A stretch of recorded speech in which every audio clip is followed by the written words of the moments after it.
During this lesson on the Ground Proximity Warning System, or GPWS, we will have a look at its history, its modes of operation, and the indications associated with these modes.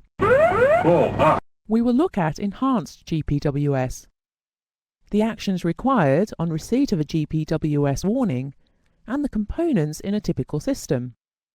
Then we will have a very brief look at the Runway Awareness and Advisory System. The Ground Proximity Warning System is a means of alerting crews to the danger of flying into terrain. GPWS was introduced in the mid-1970s to prevent controlled flight into terrain accidents resulting from crew errors or distractions. Prior to its introduction, there were approximately 3 to 4 controlled flight into terrain events per year, killing hundreds of people. After GPWS was introduced, there was a major reduction in the number of controlled flight into terrain accidents.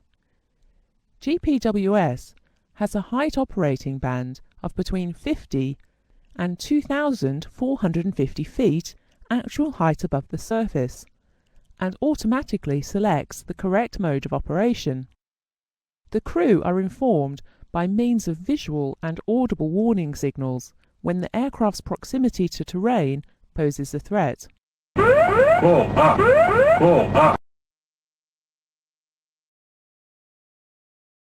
We will now look at the individual modes of operating, starting with Mode 1.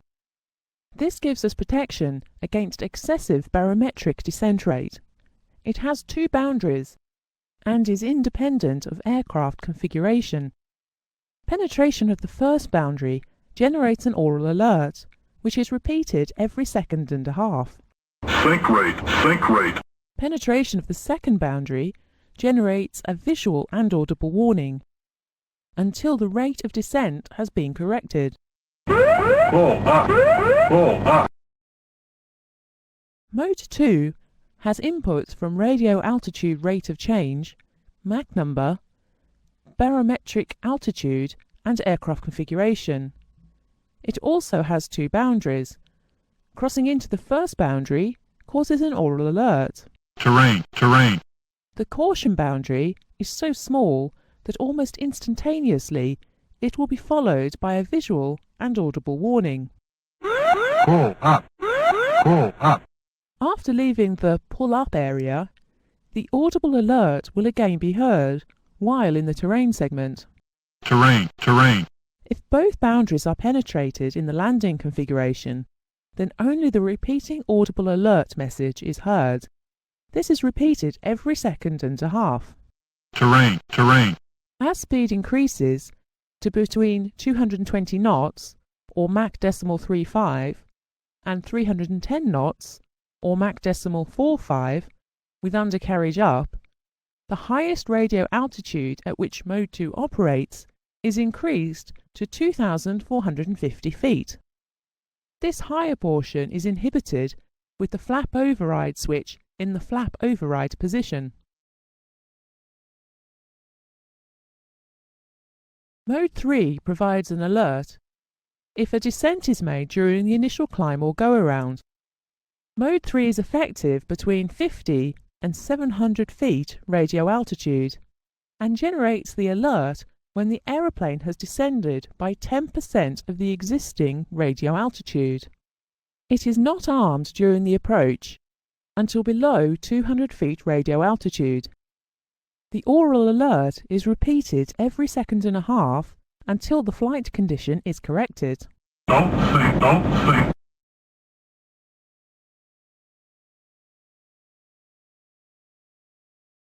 Mode 4A is protection against unsafe terrain clearance when the undercarriage is not down.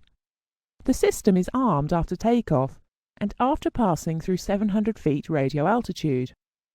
When the aeroplane subsequently descends below 500 feet radio altitude and at a speed of below 220 knots, or Mach 0.35, then the aural alert "too low gear" is heard and repeated every second and a half with the visual indication "pull up."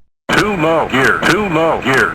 With an increase of speed to above 220 knots, or Mach 0.35, the boundary is increased to 1,000 feet radio altitude, and the aural alert changes to too low to rain. It is also repeated every second and a half. Too low to rain. Too low to rain.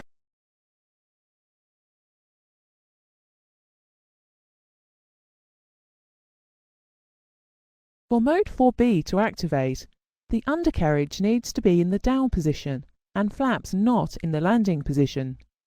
If the aeroplane then descends below about 250 feet at a speed of less than 190 knots, or Mach 0.28, then the aural alert, too low flaps, is sounded, along with the visual pull-up warning. Too low flaps. Too low flaps. If the aeroplane's speed is above 190 knots, or Mach 0.28, then the height range is increased to 1,000 feet, and the aural alert becomes too low to rain. Too low to rain. Too low to rain. In both Mode 4A and 4B, the message is repeated every second and a half until the condition has been corrected. The too low gear alert takes priority over the too low flaps, and both can be inhibited by use of the flap gear inhibit switch.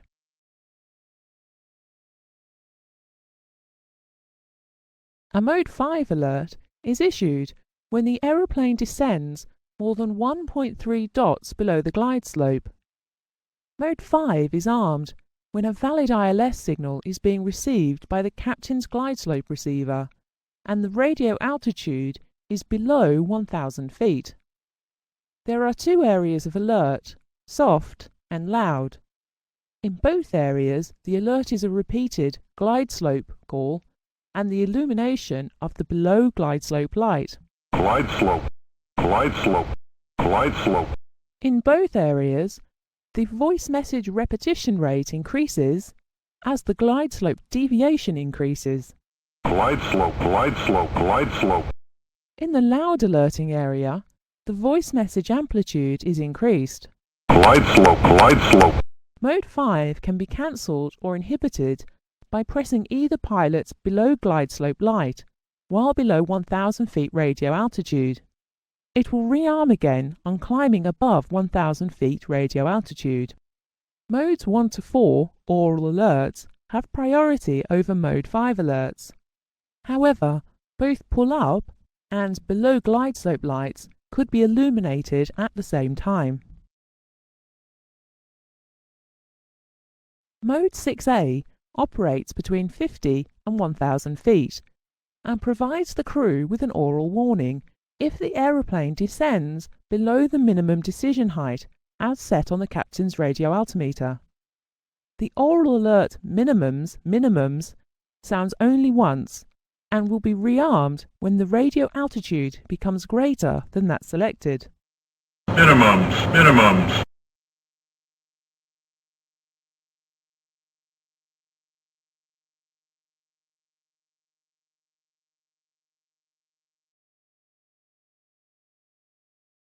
Mode 6B adds two further safety features to the GPWS system and consists of height callouts on approach and bank angle alert. 500. 100. 50. 40. 30. 10. Bank angle is to warn crews of excessive roll rates. The bank angle limit reduces the closer to the ground the aeroplane is because of reduced wingtip and engine pod clearance. Bank angle. Bank angle. Mode 7, which has priority over all other modes, provides the crew with visual and aural alerts and warnings when entering a potential wind shear area.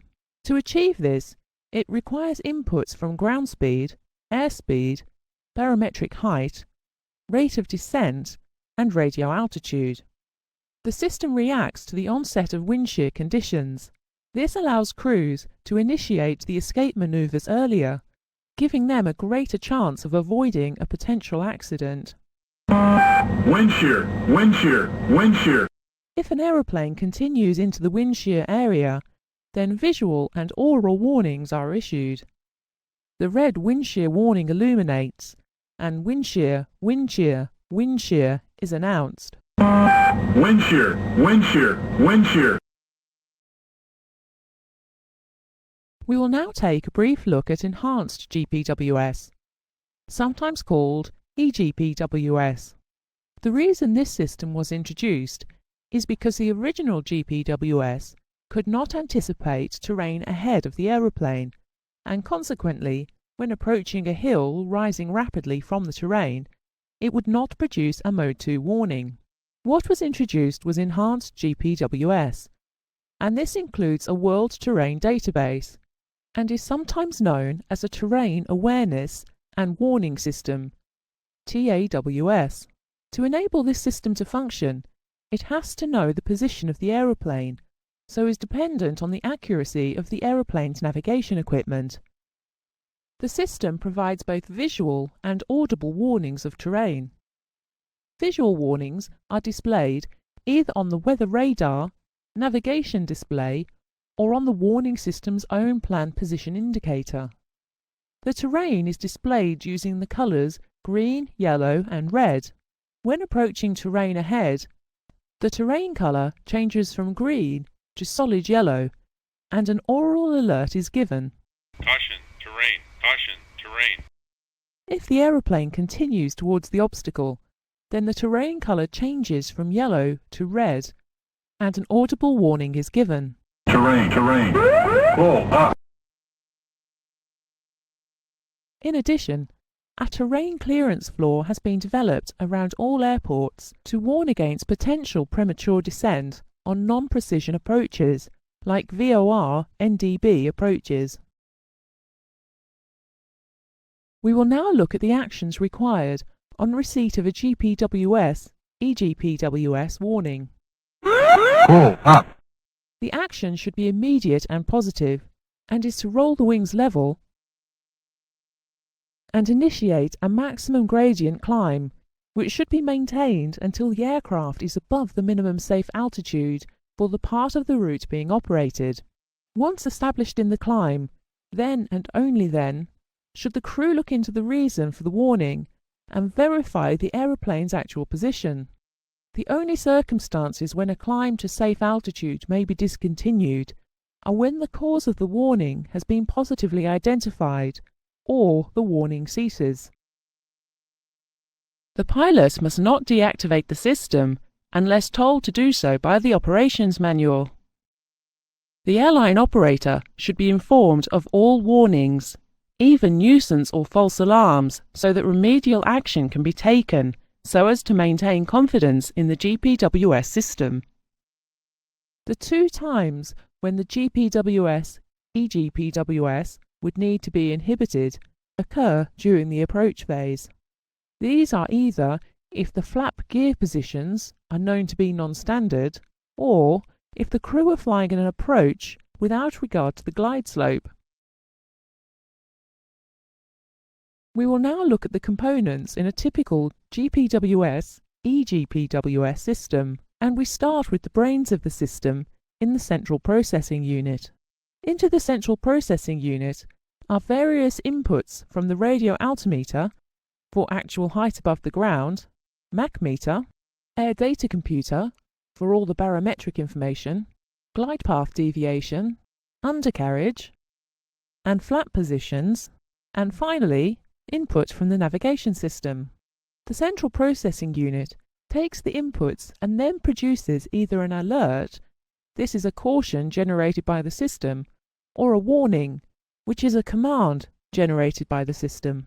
This is then sent back to the necessary output, including the master indicator, visual warning, and audio warning. The final part to GPWS is the Runway Awareness and Advisory System, which was introduced to help reduce the number of runway incursions. The system has a database of all airport layouts, so combined with an accurate navigation positioning system, like GPS, it enables the system to know where the aeroplane is in relation to runways and taxiways. It helps improve a crew's situational awareness when in the vicinity of an airport by issuing various aural alerts during taxi, takeoff, approach and landing. During this lesson, you have seen the different modes of operation of the Ground Proximity Warning System, GPWS, when they apply, and the different configurations required to trigger a warning or alert. You may wish to take some time to study the table before continuing. You were also shown the reason that the Enhanced Ground Proximity Warning System, sometimes known as the Terrain Awareness System, TAWS, was introduced. Next, you saw the required actions to be taken in the event of a GPS warning or alert, and the components of a typical GPWS system.